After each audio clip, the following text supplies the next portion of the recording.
Doamnelor și domnilor, bună seara, sunt Ana Smolnitski și vă prezint știrile EuroTV. Iată principalele titluri ale ediției.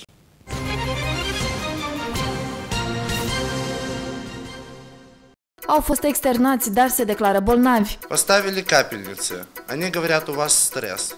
Мы в ответ им говорим, если стресс, зачем тогда капельницы ставили? Значит, что-то было. Copiii care au fost internați cu reacții la proba Mantoux spun că se simt rău în continuare. Autoritățile insistă că ar fi vorba de o stare de șoc. Serviciile publice pe internet. De astăzi nu va mai trebui să batem drumurile pe la ghișee pentru a obține informațiile necesare. Caravana auto pentru viață. 12 mașini vor ajunge în mai multe raioane ale țării pentru a informa tinerii despre HIV-SIDA și dependența de droguri. Barack Obama scandalizează. I think same-sex couples should be able to get married. Președintele SUA nu exclude că va susține căsătoriile între persoanele de același sex. Acestea și alte știri imediat la EuroTV.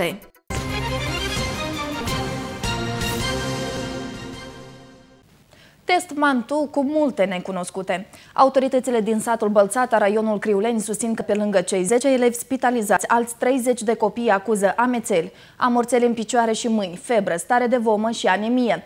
De cealaltă parte, ministrul Sănătății, Andrei Usatăi, insistă că părinții și copiii lor exagerează, la mijloc fiind o simplă stare de șoc. Medicii susțin că elevii internați pe 8 mai în secția de reanimare au fost externați în stare satisfăcătoare. Mai mult, potrivit directorului instituției, nu s-a aplicat niciun tratament medical pentru că nu exista necesitatea. Copiii și părinții lor vin cu o altă versiune. Поставили капельницы. Они говорят, у вас стресс. Вы что-то промывали? Детям ставили всем капельницы. Я спрашиваю, что у детей? Ничего страшного, это нервный шок. Она еле ноги тащит за собой.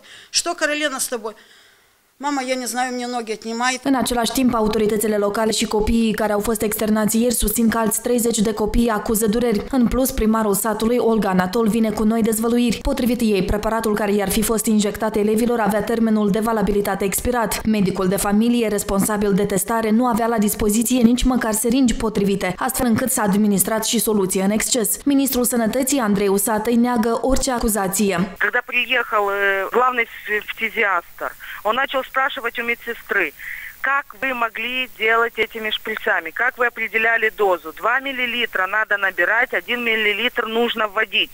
Она показывает ему, так, примерно, вот так. Вырвали коробку из рук и сразу же забрали. Я увидела 2012 год, или февраль, или март. Nu este indicat nicăieri că aceste seringi sunt contraindicate pentru administrarea acestui test. Dozarea incorrectă este exclusă, fost doar niște manifestări de super febră. Acești copii au fost pe parcursul zilei la complexul Eternitate, au fost, consider eu că au fost și flămânzi, nu dehidratați. Amintim că pe 8 mai 216 elevi ai gimnaziului din satul Bălțata și alți 40 de copii din grădinița din localitate au fost supuși testului Mantoux cu tuberculină. În rezultat, 10 din ei au semnalat dureri de cap, febră, amorțeli în mâini și picioare și au fost transportați la centrul mamei și copilului.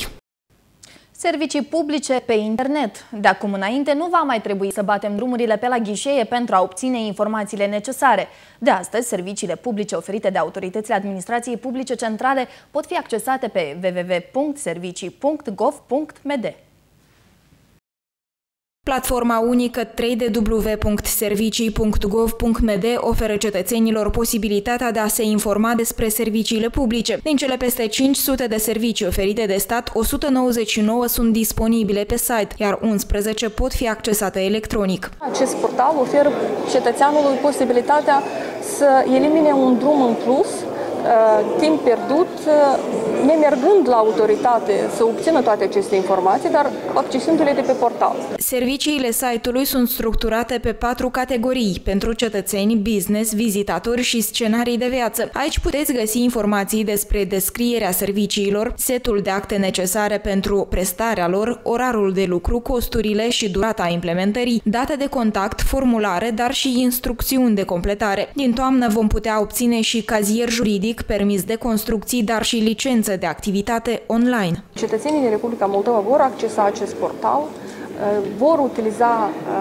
telefonul mobil pentru a se autentifica în spațiu virtual, deci prin semnătura digitală, vor completa formele care sunt relevante fiecărui serviciu în parte, vor achita, iarăși, prin acest portal taxele pentru prestarea acestui serviciu, vor apăsa click și vor putea obține un serviciu prin internet. Oficialii promit că până în 2020 toate serviciile publice și tehnologiile mobile vor fi accesate pe internet. Proiectul a costat $250.000 și a fost finanțat de Banca Mondială. Conducerea Unibank reacționează. Șeful filialei din Ceadărlunga, Alexandru Ghenov, a furat 3,8 milioane de lei din safeu și o mașină de serviciu, se arată într-un comunicat al instituției.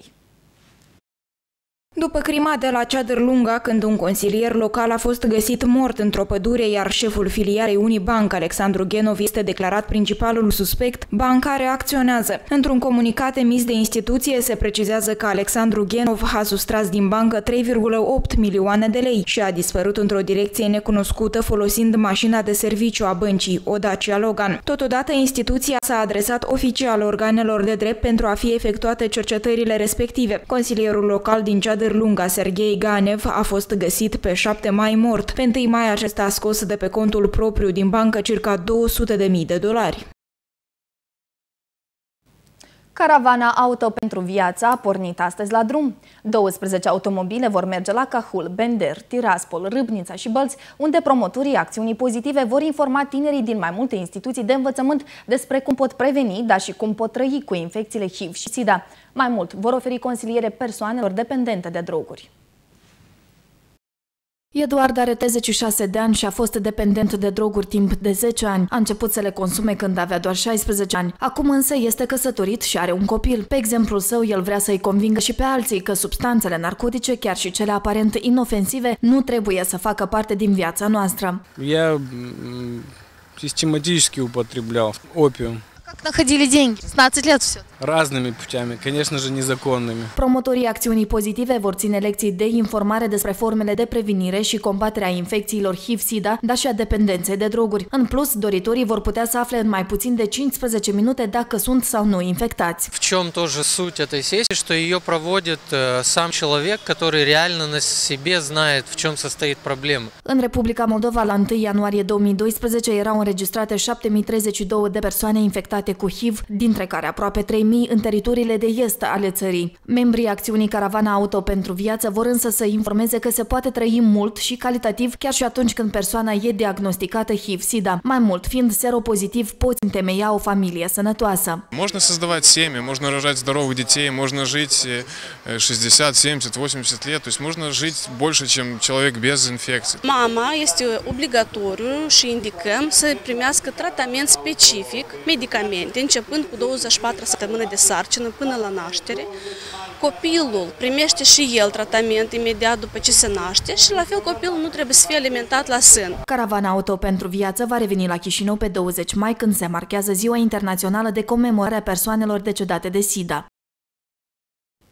Ghimpu și Dodon din nou în ring. Liberalul și socialistul s-au lansat replici dure astăzi la ședința legislativului. Totul a început după ce liderul PL a propus ca ziua de 16 mai să fie declarată zi de doliu național și să fie organizată o ședință specială a Parlamentului.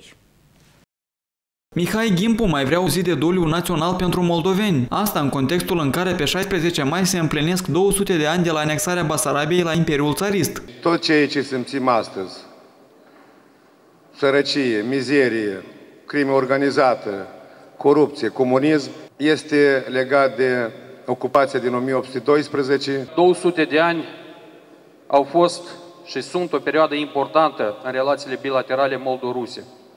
Și atunci când cineva încearcă să denigreze această perioadă și vine cu diferite idei năstrușnice de zile de doliu și așa mai departe, cred că noi trebuie să avem o poziție foarte clară. Democrații Marian Lupu și Dumitru Diacov au încercat să calmeze spiritele în sală, însă fără mare succes. Am să închid microfoanele din momentul în care luările de cuvânt de aici din sală nu se referă la această etapă de început a ședinței, la ordine de zi. Noi trebuie să ieșim din perioada de doliu, de ocupație, de fel de chestii de astea istorice, care nu mai ne încurcă să ne concentrăm atenția și să muncim pentru viitorul acestei țări. Această dezordine care are loc în sală, mă scuzați de formulare, datorează dumneavoastră. De ce oferiți cuvânt? Când îl vedeți că vorbește pe dialoguri, închideți microfonul, că el face declarații moldovanul ăsta. Nu este fracțiune și nu este în opoziție. Este un deputat neafiliat, un rătăcit și nu-l faceți erou aici. Cum vedeți, vorbește la ordine de zi, închideți microfonul. În final, speakerul Marian Lupu a declarat că propunerea lui Gimpu referitor la organizarea unei ședințe extraordinare urmează a fi examinată la Biroul Permanent al Parlamentului. Sistemul sănătății bolnav este concluzia auditului pentru anul 2011 efectuat de Curtea de Conturi la Ministerul Sănătății și unele instituții subordonate. Responsabilii din sănătate au la dispoziție 6 luni pentru a repara erorile, altfel vor sta de vorbă cu procurorii. Auditorii Curții de Conturi au constatat, de exemplu, că Agenția Medicamentului a solicitat alocații bugetare în surplus față de necesitățile reale și le-a plătit angajaților salarii cu peste 2.550.000 de lei mai mari decât este admis de lege. Vedeți, aici e tot cu încălcări. Aparte de la legislația în vigoare.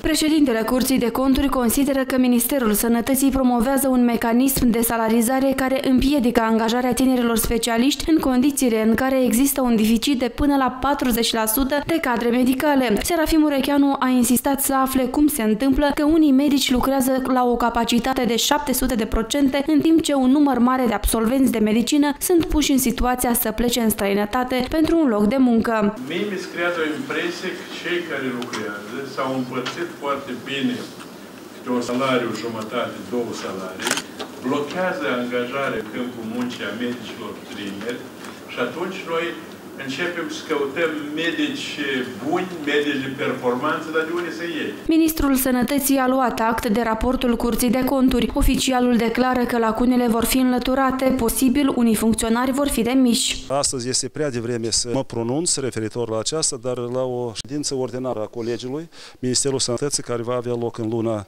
viitoare, vom da o evaluare foarte responsabilă și multilaterală acestor fenomene care s-au întâmplat și cei care sunt responsabili vor purta și măsurile administrative care le merită. Curtea de Conturi a decis că de această dată nu va sesiza Procuratura Generală și nici Centrul Anticorupție în privința încălcărilor depistate, dar a obligat Ministerul Sănătății să elimine aceste lacune în termen de 6 luni.